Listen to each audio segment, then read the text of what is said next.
Hello लस्सो फ्याफुल्ला हजुरहरू सबैजना सन्चै हुनुहुन्छ। हजुरहरूलाई स्वागत छ सानोमाया युट्युब च्यानलमा। आज चाहिँ म चटपटा खाना बनाउन लागिरहेको छु। हजुरहरूलाई फेरि चाउमिन हातमा छ के चटपटा भनेर सोच्नुहोला। म चाहिँ आज चाउमिन साँधेर खाने लागिरहेको छु, पिरो पिरो अमिलो गरेर। मैले तातो पानी चाहिँ अघि नै रेडी गरेको भएर सिधै चाउमिन चाहिँ मैले तातो पानीमा चुल्लुमा डुबाउन लागिरहेको छु। मैले चाहिँ चाउमिन सिँगै नहालिकन बिचमा दुई भाग बनाएर यसरी भाँचेर हालेको छु है। आज चाहिँ पिरो पिरो अमिलो बनाएर खानु पर्यो। हामी चाउमिन खाने चाहिँ दाइ बहिनी हो, त्यही भएर मैले दाइ बहिनीको लागि चाउमिन बोइल गरिरहेको छु। अनि मैले चाउमिन बनाउनको लागि चाहिँ चाउमिन साँधेर खानाको लागि चाहिँ यति सामग्री युज गरेको छु। टमाटर अनि प्याज, गाजर, धनियाँ, लसुन अनि अदुवा, हरियो खुर्सानी अनि हरियो बन्दाकोपी।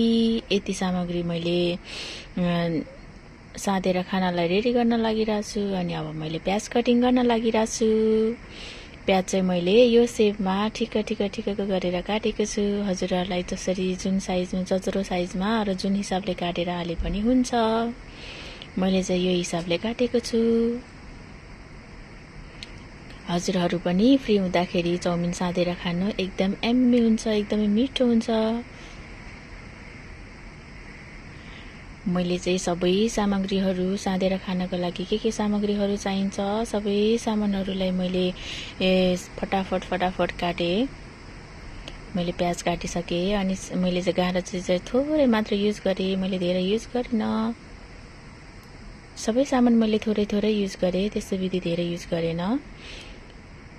अब चाहिँ यो पछि चाहिँ मैले अदुवालाई काट्न थालेको छु।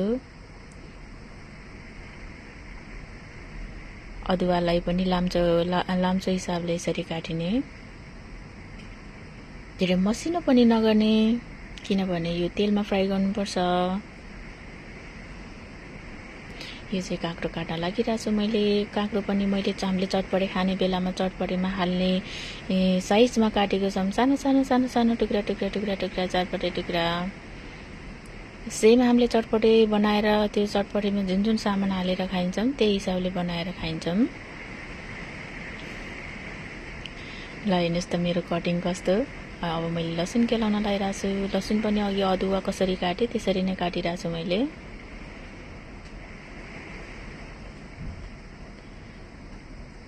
लसुन र अदुवा चाहिँ अहिले तेलमा फ्राई गर्नुपर्छ, त्यही भएर चाहिँ दुईटै एउटै साइजमा काट्नुपर्छ।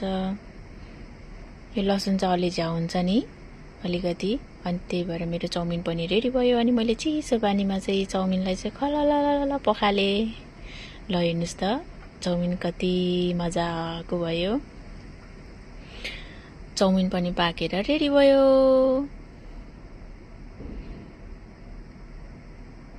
अब म त्यसलाई एउटा थालमा राख्छु, किनभने भर्खर धोएको हो, पानी तर्किन्छ, त्यही भएर पानी त्यो तल जानुभन्दा त्यसरी राखेको राम्रो। अब म चाहिँ अचारको लागि चाहिँ रेडी गर्दैछु। अचारको लागि चाहिँ मैले तेल हालेँ सानो बाटोमा। अनि अघि काटेको चाहिँ लसुन, अदुवा, हरियो खुर्सानीहरू सबै मिलाएर जिरा सिरा पड्काएर टक्क चाहिँ रातो खुर्सानी हालेर तेलमा चटचट पड्काएर बेसार सबै हालेर चाहिँ मैले चाहिँ पुरै पकाएँ। टमाटरलाई पकाउन लागेको छु। अचारको लागि टमाटर पनि छ, मैले काटेर रेडी गरेर राखेको छु। यो अचारको लागि चाहिँ थोरै मसलाहरू सबै थोरै नुन थोरै, खुर्सानी पनि, अनि अहिले अघि काटिराखेको टमाटर सबै मैले तेलमा नै फ्राई गरेँ। यो फ्राई गरिसकेपछि चाहिँ लगभग 2-3 मिनट चाहिँ टक्क छोपेर राख्ने। त्यसरी छोपेपछि चाहिँ टमाटर सबै गिलिन्छ, पाकिन्छ। दाइ पनि त्यहाँ खाना बनाउँदै हुनुहुन्छ साइडमा। अनि दाइको भात कुकरमा सिटी लाग्यो कि लागेन भनेर हेर्न आउनु भएको छ। अघि काटेको सामानहरू चाहिँ यस्तो देखिएको छ, हेर्नुहोस् त। प्याज, काँक्रो, लसुन, खुर्सानी, गाजर अनि धनियाँ सबै चाहिँ यस्तो देखिन्छ। कति राम्रो देखेको नि। ल मेरो अचारका लागि बनाएको टमाटर पनि रेडी भयो। अब म यसलाई चाहिँ एकचोटि चलाउँछु। फेरि पनि 1 मिनेट जति मैले चाहिँ हरियो केराउलाई चाहिँ एकछिन बोइल गरेर रेडी गरेँ। अब यो अचारको लागि रेडी गरेको टमाटर अघिको चाहिँ म अब ब्लेन्ड गर्न गइरहेको छु। ब्लेन्ड गर्यो भने चाहिँ एकदमै राम्रो देखिन्छ, खान पनि सजिलो, हेर्दा पनि राम्रो देखिने। 2 मिनेटमा मैले ब्लेन्ड गरेर अचार पनि रेडी गरेँ। अब चाहिँ मैले चामललाई थोरै तेलमा फ्राई मात्र गर्न लागेको है। यता साइडमा चाहिँ पुरा केराउ उम्लिरहेछ, बोइल भइरहेछ। हरियो केराउ मैले भिजाएर राखेको थियो, झनै झनै पाक्न लागेछ, पाकेको जस्तै हो। पाकेछ अरे अझ। अब चाहिँ मैले चाउमिन पुरा डान्स गर्दै इन्जोय गर्दै बनाइरहेको छु। तेल पनि हालेँ। अब तेल हालिसकेपछि म चाउमिनलाई तेल पाकिसकेपछि चाहिँ मैले चाउमिनलाई धेरै त होइन, 2-3 मिनेट मात्र फ्राई गर्छु।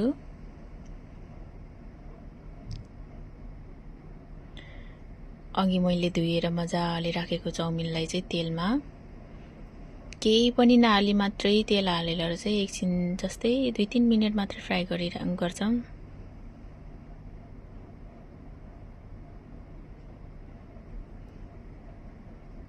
बाफ्रे, मैले जुठो भाँडा यति थुपारेको थियो कि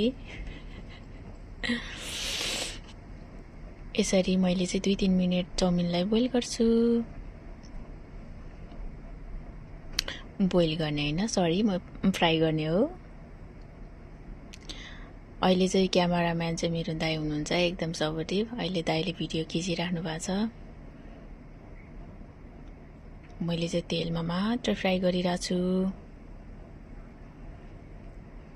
दाइले भिडियो चाहिँ एकदमै राम्रो बनाइदिनु भएको छ। थ्याङ्क यू सो मच मेरो दाइ।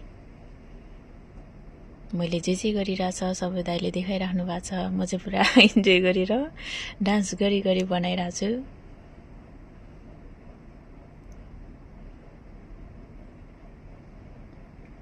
अब लगभग यो मैले फ्राई गरेको चाहिँ चाउमिन फ्राई गरेको चाहिँ हुन लाग्यो।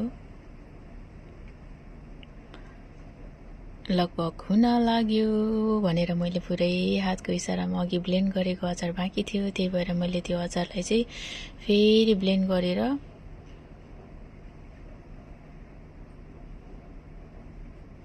कचौरामा हाल्नु पर्यो। अब त्यो ब्लेन्ड गरेको मेसिन धुनु पर्यो नि त। त्यो मेसिन चाहिँ अब राख्नु भएन, किनभने पानी जानु भएन साइडमा, त्यही भएर धुएर राखेँ। अनि फेरि एउटा कचौरामा मैले अचारलाई खनाएँ।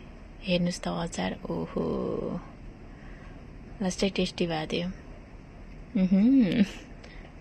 यस, गुड। आफैले बनाउने, आफै खाने, अनि आफै वाउ भन्दै बसिरहेको छु। अब मैले अघि फ्राई गरेको चाउमिन चाहिँ रेडी भयो। अनि एउटा बाटामा मैले हालेँ। अलिअलि चाउमिन टाँसेको पनि थियो। मैले लास्टमा चाहिँ थोरै, ओहो हाम्रो दाजुले पनि जिस्काइराख्नु भएको छ। ल अब चाहिँ मैले चाउमिन साध्न लाग्यो है। मैले गाजर हालेँ। मैले गाजर चाहिँ यो सेपमा काटेको थियो।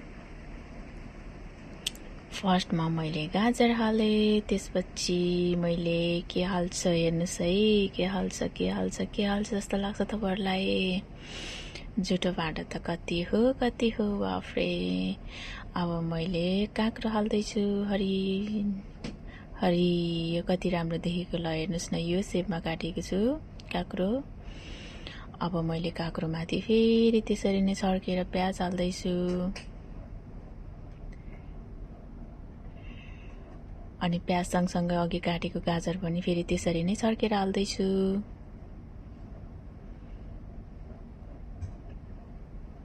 यसरी हाल्दैछु। अब बाँकी रहेको धनिया, हरियो लसुनको पत्ता, हरियो खुर्सानी पनि त्यसरी नै छर्केर हाल्दैछु।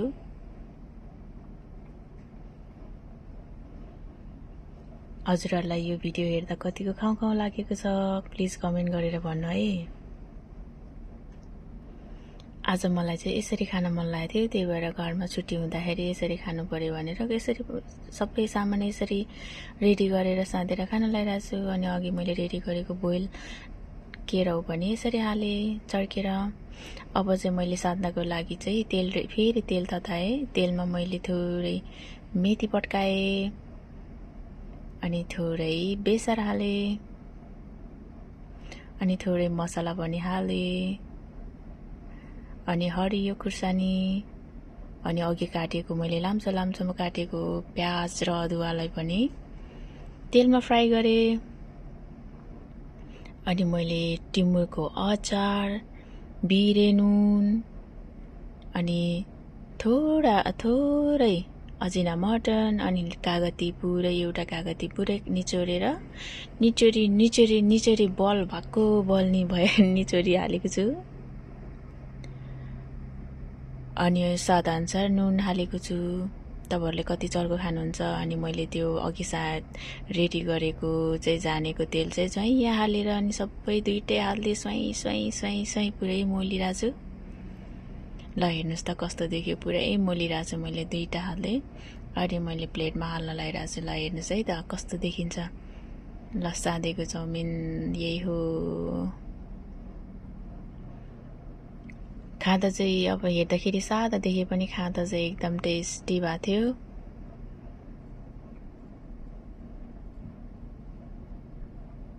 ल हेर्नुहोस् केराउ, प्याज, गाजर अनि काँक्रो, धनिया, हरियो लसुनको पत्ता, टिमुरको अचारदेखि लिएर सबै एभाइलेबल थियो यसमा।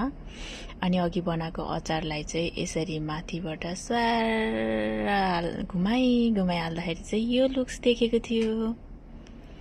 वाउ, हेर्दा त क्या एम्मे देखेको थियो। खाँदा पनि एकदमै मिठो थियो।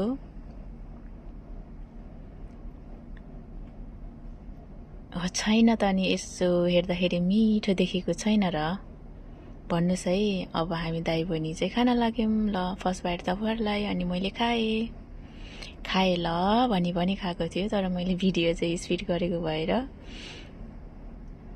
ओहो कति मिठो भएर मैले यति गम खाइरहेको छु नि। मेरो दाइले पनि कसो भयो भने त एम्मी भयो भनेर खानुभयो, मिठो भएको छ भनेर। एकदमै मिठो भएको थियो। वाउ, तपाईँहरूलाई नि यसरी बनाएर खान मन लाग्छ भने चाहिँ घरमा फुर्सद हुँदाखेरि बनाएर खाँदा हुन्छ है। अब खाइसकेपछि त अब जुठो भाँडो त गर्नु पर्यो। यो जुठो भाँडोमा चाहिँ फेरि मैले दाइलाई पनि सामेल गरेँ। अनि दाइ बहिनी मिलेर नै जुठो भाँडो एकजनाले भाँडा माझ्ने एकजनाले धुने गऱ्यौँ। दाइले फेरि उल्टो राख्नु भएको रहेछ, त्यही भएर किन उल्टो राखेको भनेर यताको उताको यता गरे। फेरि हाम्रो नारायण दाइ हुनुहुन्छ। नारायण दाइ चाहिँ यो दुईजना के गर्दो रहेछ भनेर पुरा जुहाना हेरिराख्नु भएको छ। दाइ दुईजना हेराहेर गरेर के भन्न लागिरहेछ। नारायण दाइ पनि पालो कुरिराख्नु भएको थियो वास्तवमा भाँडा धुनलाई। तर भाँडा चाहिँ पुरै धेरै फोहोर भएको भएर चाहिँ मैले धेरै जुठो भाँडा जम्मा गरेको भएर चाहिँ दाइहरूको पालो आएको थिएन। दाइ बहिनी मिलेर मजाले भाँडा गफ गरी भाँडा माझ्यौँ। हेर्नुहोस् त गाइजहरू, मेरो दाइ भाँडा माझ्दा कति क्युट देखेको। हाय,